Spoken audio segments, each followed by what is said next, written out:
Me llamo Rafael Morales, tengo 72 años y creí que conocía a mi familia. Durante 40 años trabajé como ingeniero en Valencia y con mi esposa, Isabel, levantamos una casa junto al mar. No era una mansión, pero cada ladrillo tenía una historia. Cuando ella murió hace 3 años, aquella casa se convirtió en mi refugio, y en la herencia que mi hija Marta creía suya. Una mañana de mayo, mientras podaba los rosales del jardín, sonó el teléfono. Era Marta, con ese tono amable que siempre usa cuando necesita algo. «Papá, ¿has pensado en vender la casa?», preguntó. «Es demasiado grande para ti solo». Reí suavemente, sin sospechar nada. «No, hija. Esta casa es mi vida». «Claro», dijo. «Pero sería una buena inversión. ¿No crees?». Horas después, olvidó colgar. Y lo que escuché me heló la sangre. Su voz, fría, hablando con su marido. «Si lo convencemos antes del verano, podemos venderla por 1,2 millones. Con eso pagamos el préstamo y nos mudamos a Madrid». En ese instante, entendí. No querían ayudarme. Querían deshacerse de mí. Dime desde dónde estás viendo esto, y dale like si alguna vez dejaste que te dieran por vencido, solo para demostrar que aún sabías mover las piezas.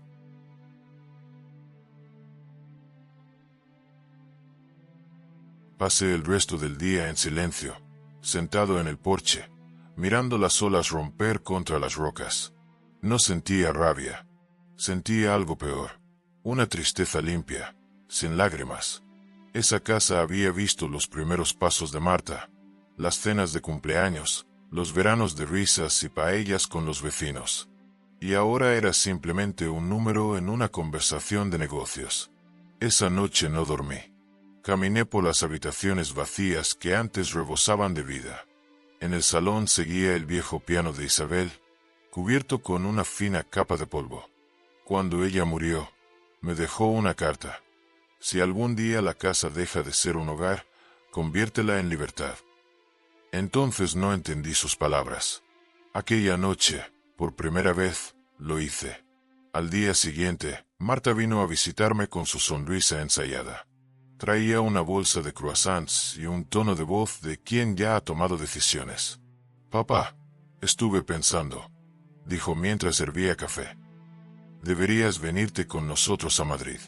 Hay una residencia preciosa en el barrio de Salamanca, con jardines, gimnasio, médicos». «¿Residencia?», interrumpí. «Bueno, no una residencia, un centro para mayores activos». «No estarías solo. ¿Y la casa? ¿Qué harías con ella?». Fingió sorpresa. «Oh, ya sabes, venderla sería lo más sensato. No tiene sentido que esté vacía». Sonreí, como si no entendiera. «Déjame pensarlo, hija». Se marchó satisfecha. Y yo, en cuanto su coche dobló la esquina, me dirigí al despacho. Abrí el cajón donde guardaba los documentos que Isabel había preparado antes de morir. Entre ellos, un sobre amarillo con su letra firme. Testamento privado y escrituras del inmueble. Dentro había algo que Marta nunca supo. Isabel había puesto la casa a nombre de un fideicomiso familiar, creado 10 años atrás. Yo era el único administrador, y en caso de que el fideicomiso se disolviera, el dinero debía destinarse a una fundación educativa para niños sin recursos. La casa no era de Marta. Nunca lo fue. Decidí mantener la calma. Dejé que siguieran creyendo que el plan avanzaba. Los días siguientes, Marta y su marido Sergio me llamaban casi a diario, con voz melosa. «Papá, hemos hablado con una agencia. Hay un comprador interesado. Papá, te enviaremos unos papeles para firmar, solo una gestión formal». Yo escuchaba, respondía con frases cortas y amables, y anotaba cada palabra. Mientras tanto, empecé a mover mis propias fichas. Llamé a Laura Gómez, mi abogada de confianza, una mujer tan discreta como letal. «Laura, necesito que revises el fideicomiso de Isabel», le dije. «Creo que ha llegado la hora de activarlo». Guardó silencio unos segundos. «Rafael, ¿Marta lo sabe?». No, y no debes saberlo. Aún no. 3 días después, Marta volvió a llamarme. Papá, buenas noticias, dijo con una alegría que me dolió. He encontrado comprador. Un matrimonio alemán que paga al contado. Pero hay que cerrar el trato pronto, antes de que se enfríen. Asentí aunque no podía verme. Perfecto, hija. Que se haga todo rápido. Estoy cansado y quiero descansar. Su tono se volvió más suave. Sabía que entenderías, papá. Cuando colgó, dejé el teléfono sobre la mesa y me quedé mirándolo largo rato. No sabía si reír o llorar. Habían confundido mi silencio con debilidad. No sabían que el viejo ingeniero que habían dado por acabado estaba construyendo, ladrillo a ladrillo, su propia venganza silenciosa. Laura me citó en su despacho de Santander a primera hora del lunes. Llegué con la carpeta amarilla de Isabel, aún con su perfume tenue atrapado entre los pliegos. Ella leyó en silencio, pasando páginas con la precisión de un cirujano. Es impecable, dijo al fin. Fideicomiso irrevocable, tú como administrador vitalicio, y una cláusula de dignidad y cuidado. Si el beneficiario, Marta, presiona para sacar al administrador de su hogar, puedes activar el anexo, vender el activo y destinar el 100% del neto a una fundación educativa. No hay resquicios. Entonces, podemos movernos ya. Podemos y debemos. Pero hagámoslo sin ruido. Primero, blindamos tu capacidad. Te programo una evaluación neuropsicológica esta semana. Informe firmado por un facultativo externo. Sellado. Con fecha. Si a Marta se le ocurre insinuar que no sabes lo que firmas, la frenamos de golpe. Salí del despacho con 3 tareas claras. 1. Examen de capacidad el jueves a las 10 en la clínica de la Avenida de los Castros. 2. Abrir una cuenta específica del fideicomiso para recibir el producto de la venta. 3. Localizar un comprador rápido, silencioso y al contado. En España, la discreción se llama notario y arras. Contrato corto, 10% de semeal, y firma en menos de 10 días. Aquella tarde, Laura me escribió un WhatsApp. Tengo contacto en una fundación musical que compra inmuebles para residencias de estudiantes.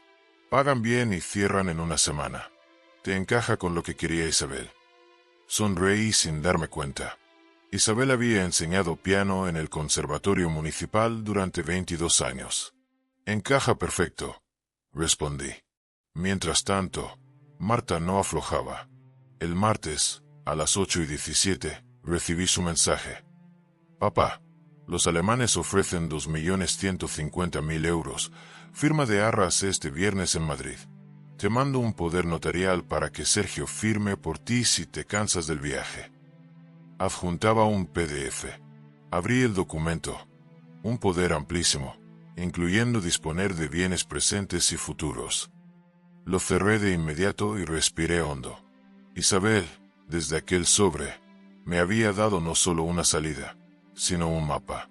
A las 11 me reuní por videollamada con Fundación Atlántica para la Educación Musical. Apareció Nerea, directora financiera, con un tono práctico que me recordó a Laura. Rafael, nos interesa la casa para una residencia de 24 plazas. Podemos ofrecer 2 millones de euros netos para el fideicomiso, sin financiación, arras este viernes en Santander, y escritura el miércoles siguiente. Asumimos notaría. Vosotros pagáis plusvalía municipal y canceláis el IBI pendiente si lo hubiera. No hay IBI atrasado, dije. Y me vale el calendario. Perfecto. Enviaré borrador de arras. Colgamos en 10 minutos. Ni promesas huecas ni sonrisas de foto. Hechos. El miércoles por la tarde pasó algo que me heló. A la vez, me dio más fuerzas. Estaba en la cocina pelando una naranja cuando llegó Sergio sin avisar. Traía una caja de bombones demasiado cara y la sonrisa demasiado blanca. Suegro, vengo de buenas. Marta me mata si te estresas. Dejó la caja sobre la encimera. Mira, te traigo un contrato de acompañamiento con una residencia en Salamanca. Plaza reservada para el día 1 del mes que viene. Solo hay que dar una señal de 6.000 euros hoy para asegurarla. Vaya, Qué diligentes sois, respondí, y fui hasta el despacho. Ven, siéntate, que te enseño yo también un papel. Le puse delante el anexo a del fideicomiso y el informe de Laura donde se explicaba, en castellano cristalino, que cualquier coacción para sacarme de la casa habilitaba la venta inmediata en favor de la fundación.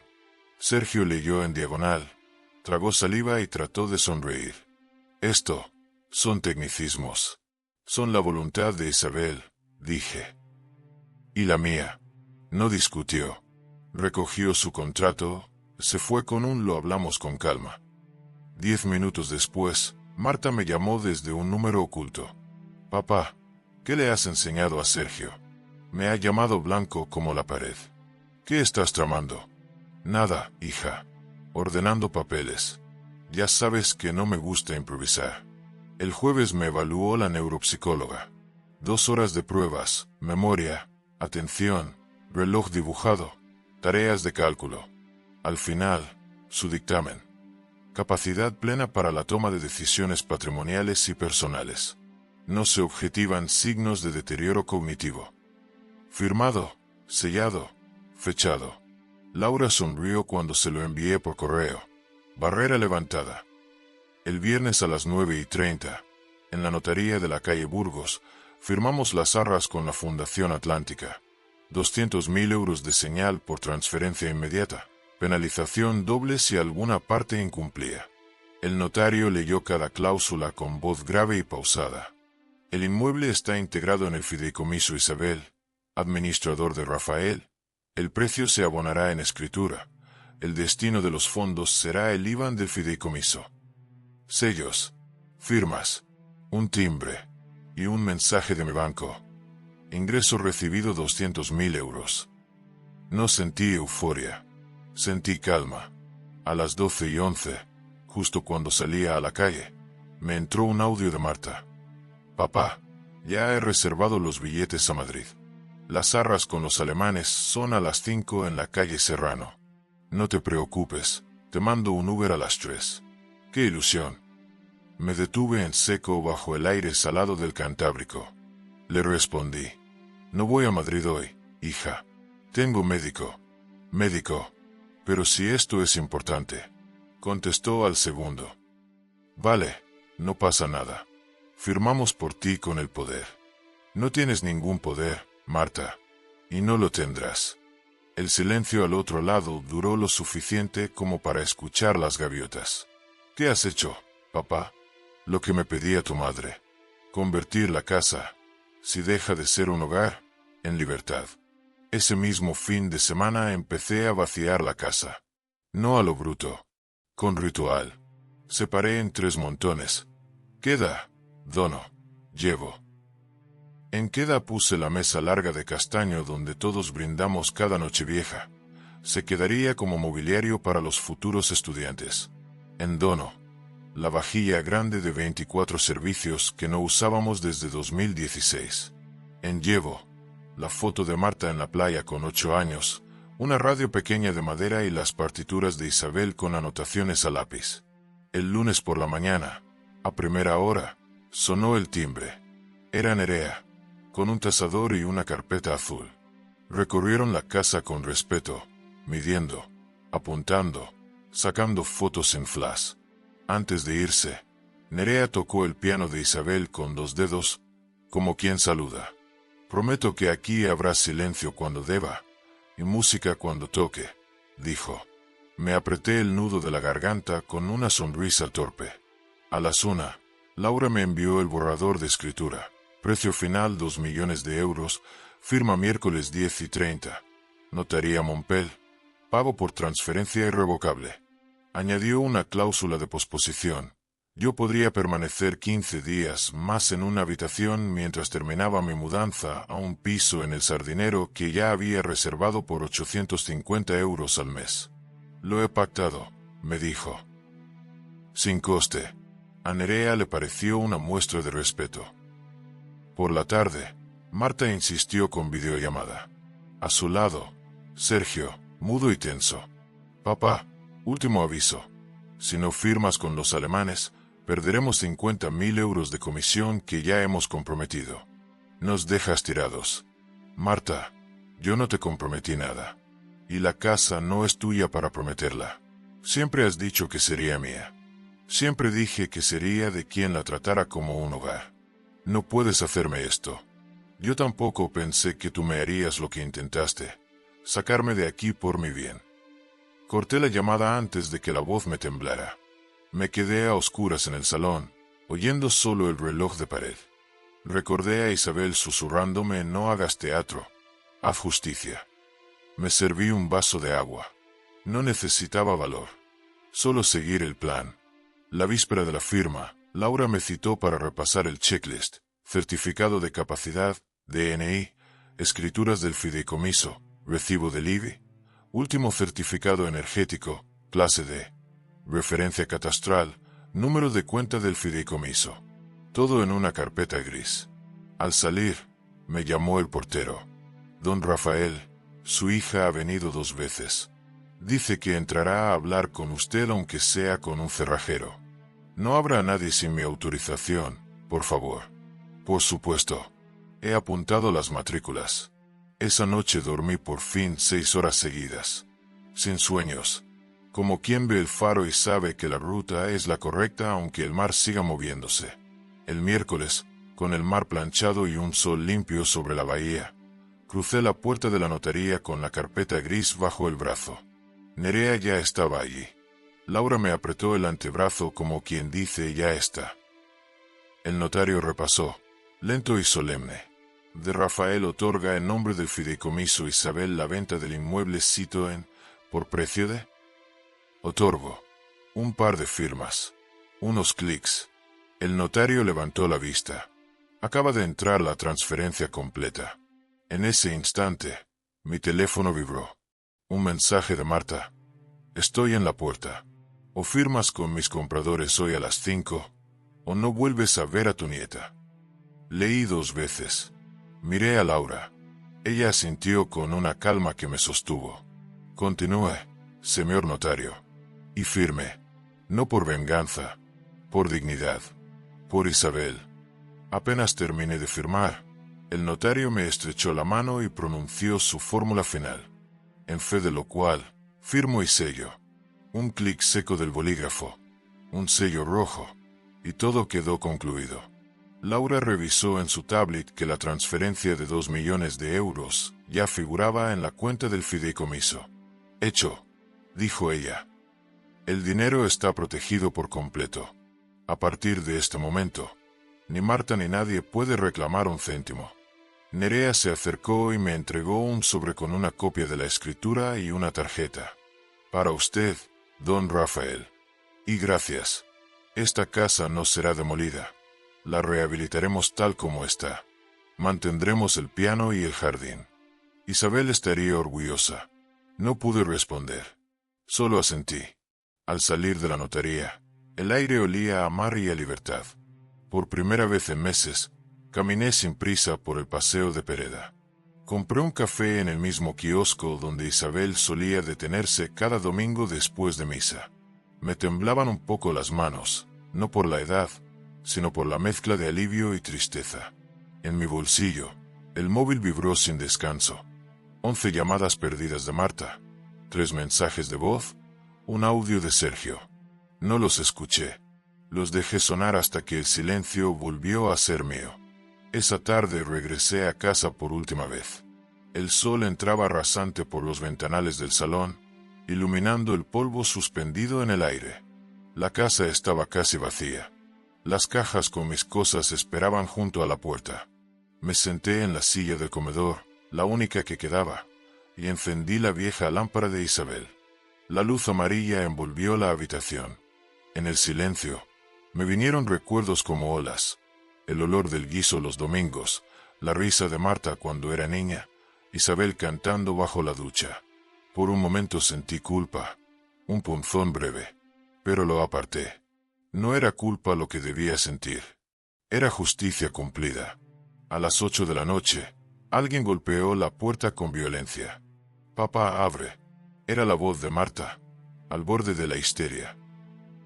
«Sé que estás ahí». No respondí. Lo sé todo. Gritó. Vendiste la casa. La vendiste sin decirnos nada. ¿Cómo pudiste hacerme esto? Era mi futuro. Mi futuro retumbó por todo el pasillo como una confesión. Abrí la puerta solo un poco. Estaba pálida, con los ojos hinchados y el pelo despeinado. Sergio se mantenía detrás, mudo. Tu madre y yo construimos esta casa para vivir, no para especular, le dije con calma. Tú la convertiste en un botín, y los botines se pierden. Eres un egoísta. Escupió. Lo hicimos por ti. Por mí. Querías enviarme a una residencia para que el dinero te sirviera a ti. No me mientas. ¿Y ahora qué? Replicó, temblando. ¿Dónde piensas ir? A un piso pequeño, frente al mar. Con lo que me sobra, aire, silencio y tiempo. Me miró unos segundos, sin palabras, como si de pronto comprendiera que ya no tenía poder sobre mí. Luego se giró, se subió al coche y se marchó dejando el portazo de su rabia como eco final. 2 días después, entregué las llaves a Nerea en un sobre marrón. Ella me acompañó hasta la puerta, revisó las últimas firmas y me estrechó la mano. Gracias por confiar en nosotros, don Rafael. Le prometo que su casa conservará su alma. Ya no es mía, respondí, pero me alegra saber que alguien la escuchará. Cuando cerré esa puerta, escuché el clic metálico del cerrojo como una despedida definitiva. No miré atrás. Mi nuevo piso en el Sardinero era pequeño, con paredes blancas y una terraza que daba al Cantábrico. Me instalé con 3 cajas, una planta y el retrato de Isabel al piano. Todo lo demás pertenecía al pasado. La primera noche dormí con la ventana abierta, escuchando el rumor de las olas. Me desperté temprano, preparé café y abrí el portátil. Había un correo de Laura con el asunto. Transferencia completada. El mensaje era simple. La Fundación Atlántica ha recibido los fondos. La beca, Isabel Morales, para estudiantes de música queda oficialmente constituida. Felicidades. Me quedé mirando la pantalla, sin moverme. Beca Isabel Morales. Lo leí 1, 2, 3 veces. Isabel, la mujer que soñaba con enseñar a los niños sin recursos, tendría su nombre en una placa, en una escuela, en un futuro. A media mañana sonó el teléfono. Esta vez contesté. Papá. La voz de Marta era débil, quebrada. No quiero discutir. Solo quiero entender. ¿Por qué hiciste esto? Porque ya no eras mi hija, Marta. Eras una administradora del dinero que no te pertenecía. No era por dinero, murmuró, pero su voz se deshizo antes de terminar la frase. Tu madre te dejó un testamento. No de bienes, sino de valores. Y lo rompiste tú misma. Silencio. Papá, ¿puedo verte? No hoy, dije. Cuando aprendas a valorar lo que de verdad importa, vendrás tú sola. Colgó sin responder. Pasaron semanas. El proyecto de la fundación avanzaba. Laura me enviaba fotografías del interior de la casa. Los obreros reforzando el techo, el jardín lleno de andamios, el piano cubierto con una lona azul. En cada imagen veía un símbolo de algo que renacía. Una tarde recibí una carta certificada. Era de la Universidad de Cantabria, informándome de que la beca Isabel Morales se inauguraría oficialmente el 15 de septiembre. Me invitaban a asistir al acto y a entregar la primera beca. Apreté el papel entre los dedos y sentí un calor profundo, distinto a la venganza. Era gratitud. El día de la inauguración, el auditorio estaba lleno de estudiantes y profesores. Nerea habló primero, contando la historia de la casa donada, sin mencionar nombres. Cuando me llamaron al escenario, los aplausos sonaron como un mar suave. Tomé el micrófono. Esta beca no es un castigo para nadie, dije. Es una puerta para los que aún creen en el trabajo, en el arte y en la bondad.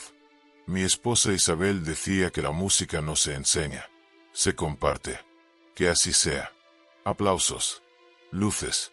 Y al fondo, entre la multitud, una figura conocida. Marta, con los ojos enrojecidos, de pie, sin atreverse a acercarse. No lo necesitaba. Con verla allí, supe que algo dentro de ella empezaba a despertar. Esa noche volví al piso del sardinero. Dejé el abrigo, abrí el balcón y respiré el aire del mar. En la mesa, el retrato de Isabel sonreía con esa calma suya que siempre parecía saber más que nadie. Le hablé en voz baja. Lo hicimos, amor. La casa ya es música. Y yo, por fin, estoy en paz. Las luces del puerto se reflejaban en el agua como notas sobre un pentagrama. Y en ese silencio completo, entendí que la libertad, al final, suena exactamente así. El otoño llegó rápido a Santander. Las mañanas olían a sal y a pan recién hecho, y el aire traía ese frío limpio que te obliga a pensar despacio. Habían pasado casi 3 meses desde la venta, y mi vida había encontrado un ritmo nuevo. Simple, silencioso, predecible. Cada día, después de desayunar, caminaba por el paseo marítimo hasta el parque de Mataleñas. Allí, en el banco más alto, me sentaba a mirar cómo el mar cambiaba de color según la hora. Era el mismo mar que se veía desde nuestra antigua casa, pero ahora no dolía. Había dejado de ser un recuerdo y se había convertido en compañía. Una mañana de noviembre, recibí una llamada del conservatorio. Era Nerea. Don Rafael quería darle una buena noticia. El primer alumno becado por la fundación ya ha sido seleccionado. Se llama Gabriel Ríos, tiene 17 años y toca el violonchelo. Su audición fue maravillosa. ¿Puedo conocerlo?, pregunté. Por supuesto. Le espera este sábado en la casa. Colgué y me quedé inmóvil unos segundos. La casa, dijo. Aún me costaba pensar en ella sin sentir un tirón en el pecho. Pero también sabía que debía volver. El sábado amaneció despejado. Fui andando hasta la antigua vivienda, que ahora lucía un cartel discreto. Residencia de Estudiantes Isabel Morales, Fundación Atlántica. El portón de hierro estaba recién pintado, las ventanas abiertas. De dentro salía el sonido de un piano, torpe pero vivo. Nerea me recibió en la entrada, acompañada de un chico alto, delgado, con un estuche de violonchelo a la espalda. Don Rafael, este es Gabriel. Encantado, señor, dijo el muchacho, extendiendo la mano con timidez. Llámame Rafael. ¿Cuánto tiempo llevas tocando? Desde los 8. Mi madre limpia casas. Nunca podría haber pagado el conservatorio. La beca, bueno, ha cambiado todo. Sus palabras me golpearon con fuerza. Me vi reflejado en sus ojos, la misma ilusión que había visto en Isabel cuando enseñaba a sus primeros alumnos. ¿Quieres tocar algo para mí?, le pedí. Se sentó en una silla frente al ventanal y comenzó a tocar el cant dels ocells. La melodía llenó el salón como una caricia. En el rincón, cubierto con un mantel blanco, seguía el piano de Isabel. Las notas del violonchelo parecían hablar con él, como si entre ambos se reconocieran. Cuando terminó, el silencio fue tan puro que dolía. Isabel estaría orgullosa, murmuré. Gabriel me sonrió, sin entender del todo quién era Isabel, pero notando que aquel nombre tenía peso. Salí de la casa con el corazón lleno y los ojos húmedos. El aire olía a madera nueva y a esperanza, pero la calma duró poco. Esa misma tarde, al volver al piso, encontré una carta sin remitente en el buzón. El sobre era grueso, con mi nombre escrito a mano, Rafael Morales. Dentro había una hoja notarial. Demanda de impugnación del fideicomiso Isabel Morales, interpuesta por Marta Morales y Sergio Vidal. Debajo, una cita, audiencia previa, juzgado de primera instancia número 3 de Santander, 15 de diciembre. Me quedé de pie, en el pasillo, leyendo una y otra vez las palabras, sin poder creerlo. ¿Marta me estaba llevando a juicio? Llamé a Laura de inmediato. Lo esperaba, dijo, sin alterarse. No pueden anularlo, pero intentarán presionarte. Alegarán manipulación, incapacidad o vicio de consentimiento. Es un clásico. No quiero más guerra, Laura. Lo sé, Rafael. Pero hay guerras que se ganan solo con presencia. Iremos juntos, y hablaremos poco. Deja que el silencio trabaje por ti. Colgué y me quedé mirando el mar desde la ventana. Ya no sentía rabia, solo cansancio. Isabel había previsto todo menos esto, la terquedad del rencor. El 15 de diciembre llegó con un cielo gris de plomo. En el juzgado olía a humedad y a papeles viejos. Laura, impecable en su traje negro, me acompañó hasta la sala. Marta estaba al otro lado, con Sergio y un abogado joven que parecía más nervioso que ellos. Al verme, ella bajó la mirada. El juez, un hombre de unos 50, habló con voz monótona. Procedemos a la vista de impugnación del fideicomiso Isabel Morales. Parte demandante, Marta Morales. Parte demandada, Rafael Morales. El abogado de Marta se levantó, teatral.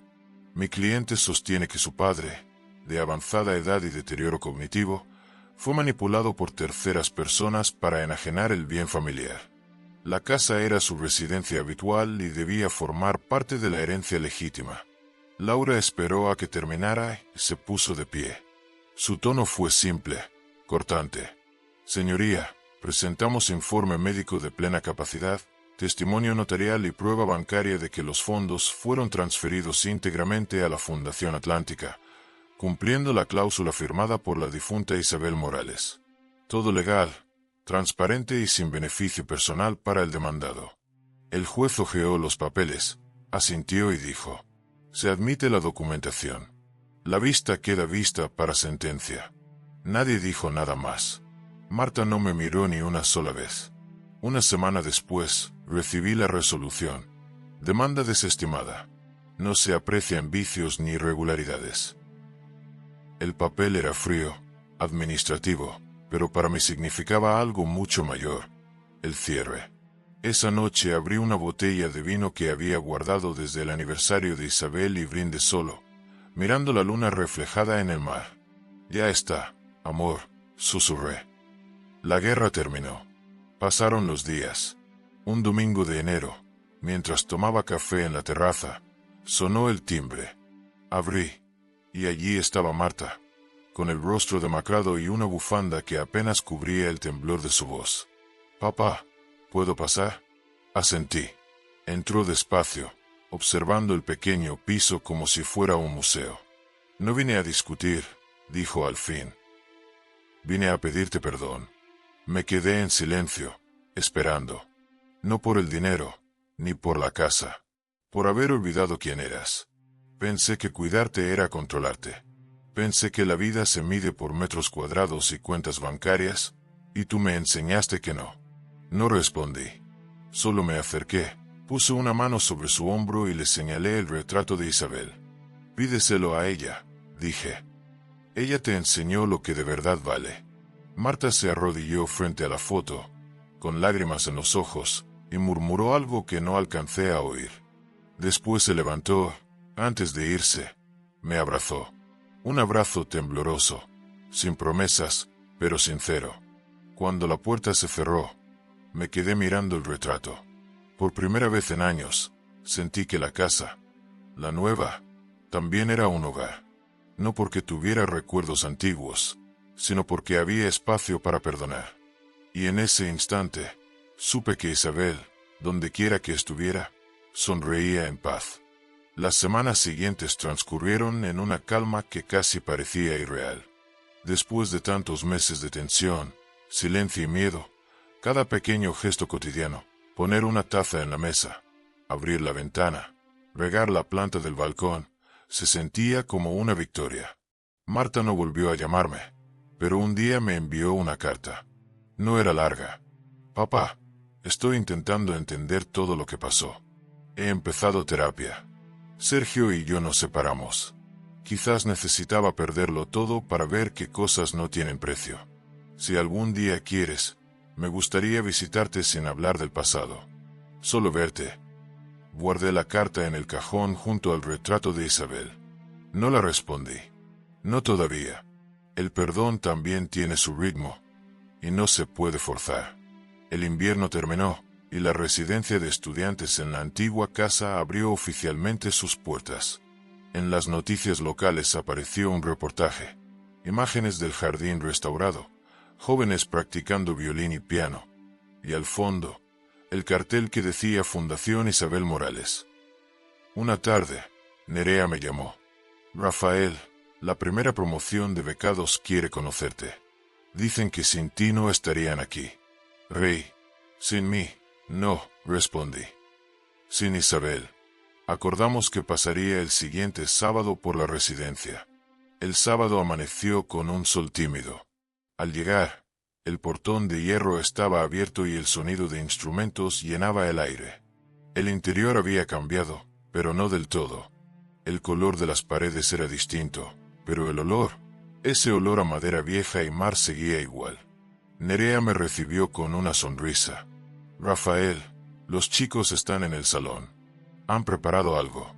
Entré despacio.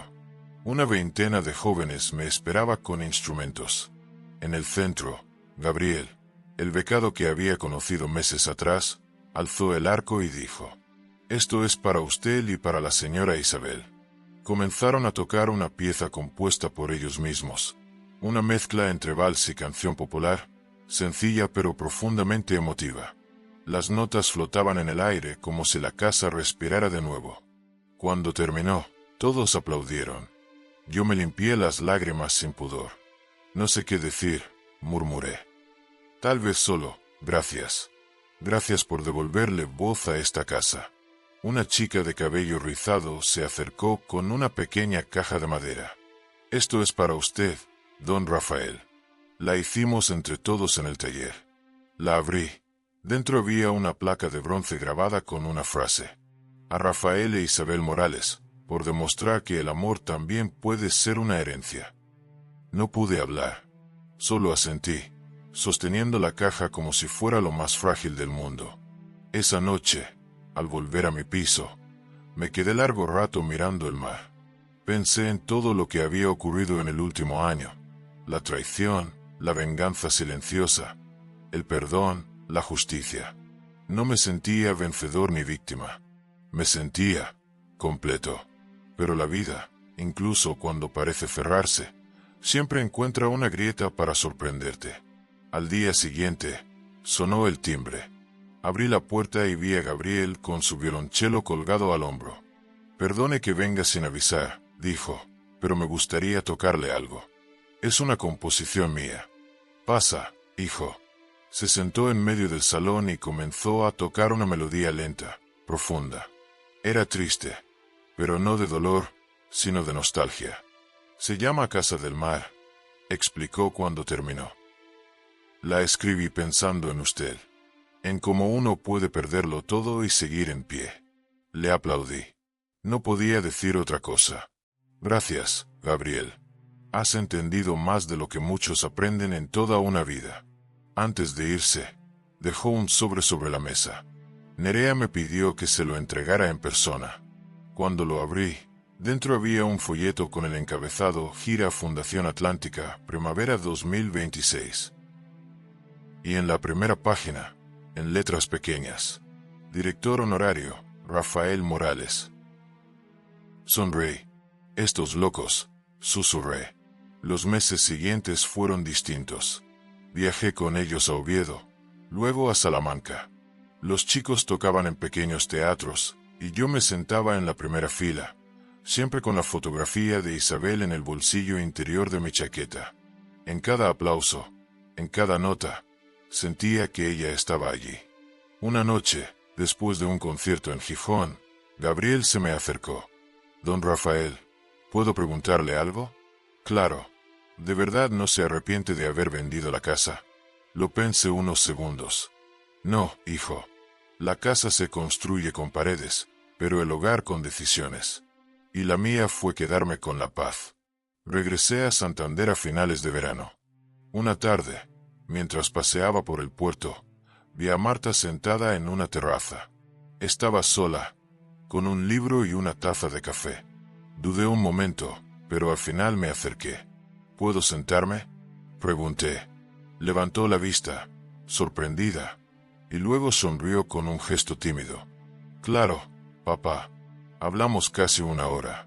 No del pasado, ni del juicio, ni del dinero. Hablamos de trivialidades, del clima, del mar, de cómo la ciudad había cambiado. Antes de irme, me tomó la mano. Gracias por venir, dijo. Pensé que nunca lo harías. A veces hay que dejar que el tiempo afloje los nudos, respondí. Lo importante no es quién tuvo razón, sino quien supo aprender. Me miró con lágrimas contenidas.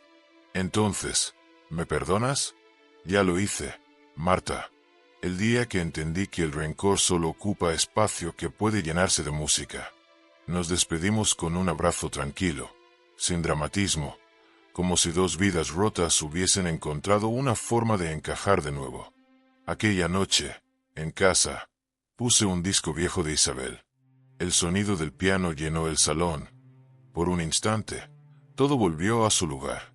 Encendí una vela junto a su foto. Con una sonrisa cansada, susurré: tu obra sigue sonando, amor. Y nosotros seguimos aprendiendo a escucharla. El mar golpeaba las rocas con suavidad. Afuera, la ciudad dormía. Dentro, la música seguía. El otoño siguiente trajo consigo un aire distinto, más maduro, más lento. Los árboles del sardinero se cubrieron de hojas doradas, y yo empecé a notar ese tipo de paz que llega cuando el alma, al fin, se acomoda en su lugar. Había pasado un año desde todo aquel caos. Un año desde la venta, el juicio, el perdón, la reconciliación. A veces me preguntaba cómo era posible que el dolor pudiera transformarse en algo tan útil. Isabel solía decir que las pérdidas no se superan, se ordenan. Y creo que eso era lo que había hecho. Ordenar mi vida, pieza a pieza. Una mañana recibí una carta con el membrete de la Fundación Atlántica. Era una invitación a un evento especial. Gala benéfica Isabel Morales, celebrando el primer aniversario de la beca. El acto tendría lugar en la residencia, la que un día fue nuestra casa. Por un segundo dudé. Volver allí, donde todo comenzó, donde también terminó. No sabía si estaba preparado. Pero luego recordé las palabras de Isabel. Si una historia te duele, es porque aún no la has terminado de contar. Así que confirmé mi asistencia. El 15 de octubre, al caer la tarde, volví a cruzar el portón de hierro. Había guirnaldas de luces, jóvenes afinando instrumentos, profesores conversando en el jardín. El aire olía a madera nueva y a jazmín. Nerea me recibió con un abrazo. No sabe cuánto me alegra verle aquí, Rafael. Yo tampoco lo sabía hasta que llegué, respondí sonriendo. Dentro del salón principal, el viejo piano de Isabel brillaba bajo los focos. Lo habían restaurado por completo. Sobre la tapa, una pequeña placa dorada decía: aquí comenzó todo. Me temblaron las manos. Toqué la madera con cuidado, como quien acaricia una memoria viva. Nerea se acercó y susurró: quisimos mantenerlo igual. Lo afinamos cada mes. Los chicos lo usan para sus exámenes. Asentí, sin poder hablar. El concierto comenzó puntual. Los alumnos tocaron piezas de Mozart, Albéniz, y una composición original de Gabriel, titulada A Puertas Abiertas. Cada nota era una mezcla de juventud y gratitud. El público aplaudía con entusiasmo, y entre cada aplauso yo escuchaba otra cosa. El eco de los días pasados, de la risa de Isabel, del sonido de los cubiertos golpeando platos en la vieja cocina. Cuando terminó el recital, Nerea subió al escenario. Esta fundación nació de una historia de amor, de una casa que se convirtió en música. Hoy queremos reconocer al hombre que hizo posible que esta casa siga viva. Don Rafael Morales, por favor. Los aplausos llenaron la sala. Subí despacio, apoyándome en el bastón. No por debilidad, sino por respeto al momento. Tomé el micrófono. Gracias, empecé. No suelo hablar mucho en público. Pero esta casa. Miré alrededor. Esta casa sabe que no me gustan los discursos, sino las verdades. Pausa. Hace un año vine aquí para cerrar una puerta. Y hoy estoy abriéndola de nuevo. La diferencia es que esta vez no la abro para defenderme, sino para compartir. Los chicos me miraban atentos, algunos con lágrimas discretas. Cuando uno se aferra demasiado a lo que fue, se le escapa lo que puede ser. Yo tardé toda una vida en entenderlo. Isabel lo supo siempre. Ella creía que la música no solo se escucha, sino que también cura. Y tenía razón. Un aplauso espontáneo rompió el silencio. Sonreí. Por eso quiero anunciar algo, continué. He decidido donar mi modesto piso al fideicomiso. Cuando ya no lo necesite, servirá como residencia temporal para profesores invitados o estudiantes que lo necesiten. Un murmullo recorrió la sala. No es un sacrificio, añadí. Es una forma de seguir conversando con Isabel. El aplauso esta vez fue largo, cálido, casi familiar. Al terminar el acto, muchos se acercaron a saludarme. Gabriel me abrazó fuerte. Don Rafael, gracias por tanto. Gracias a ti, hijo. Nunca olvides que la mejor música se toca con el alma, no con las manos. Mientras charlaba, vi algo al fondo del salón. Marta estaba de pie, con un ramo de flores pequeñas, observando la placa del piano. Nerea la había invitado sin decírmelo. Me acerqué. No esperaba verte aquí, dije suavemente. Yo tampoco esperaba tener el valor de venir, respondió. Me entregó el ramo. Son rosas blancas, como las que mamá cultivaba en el jardín. Pensé que le gustaría que estuvieran aquí, junto al piano. Asentí. Le gustará, respondí con una sonrisa. Nos quedamos en silencio un rato, mirando el instrumento. Luego, Marta añadió.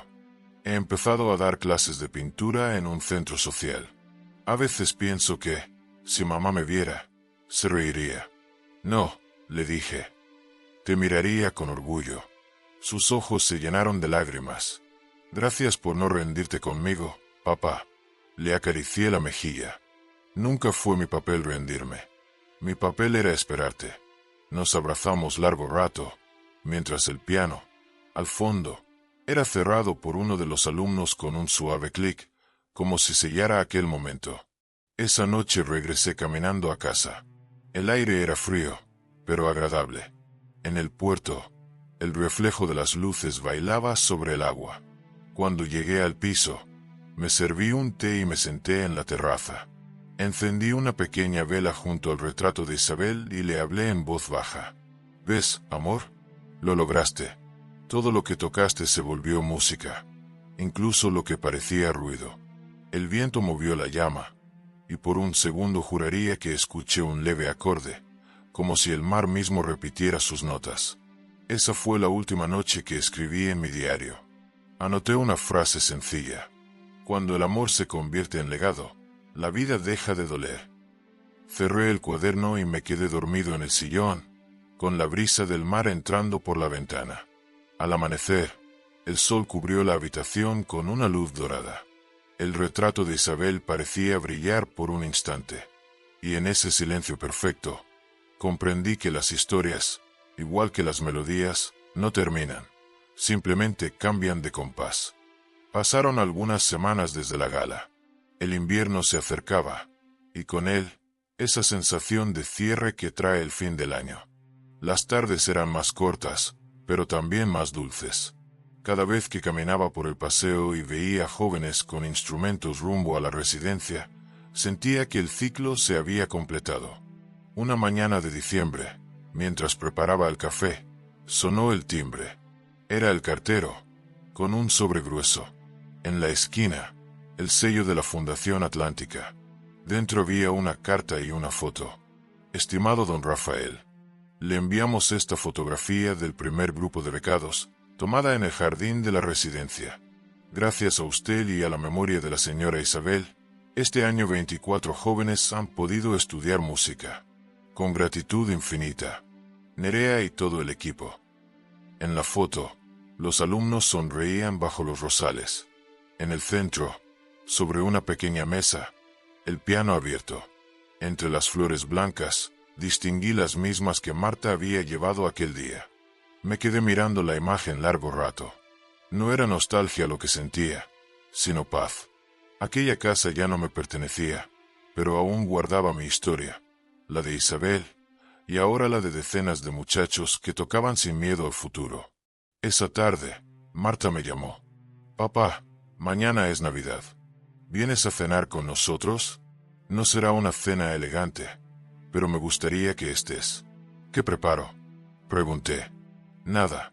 Solo tráete a mamá contigo. Sonreí. La noche de Navidad fue sencilla. Marta, yo y mi nieta pequeña, Lucía, de apenas 6 años. Después de cenar, Lucía se sentó al piano de juguete que le habían regalado. Tocó 2 notas desordenadas y dijo: Abuelo, cuando sea mayor quiero tocar como la señora de la foto que está en casa de mamá. Me quedé sin aire unos segundos. Entonces tendrás que practicar mucho, le dije, acariciándole el cabello. Pero si tocas con el corazón, lo conseguirás. Lucía rió, y por un instante, el eco de su risa se mezcló con la de Isabel, con la música del pasado y con la promesa del futuro. Miré por la ventana. El mar estaba tranquilo, como un espejo. En mi mente, escuché la última frase que Isabel me había escrito años atrás. El hogar no es un lugar, Rafael. Es el sonido de quienes amamos cuando vuelven a cantar. Y supe, con absoluta certeza, que el hogar, por fin, había vuelto a mí.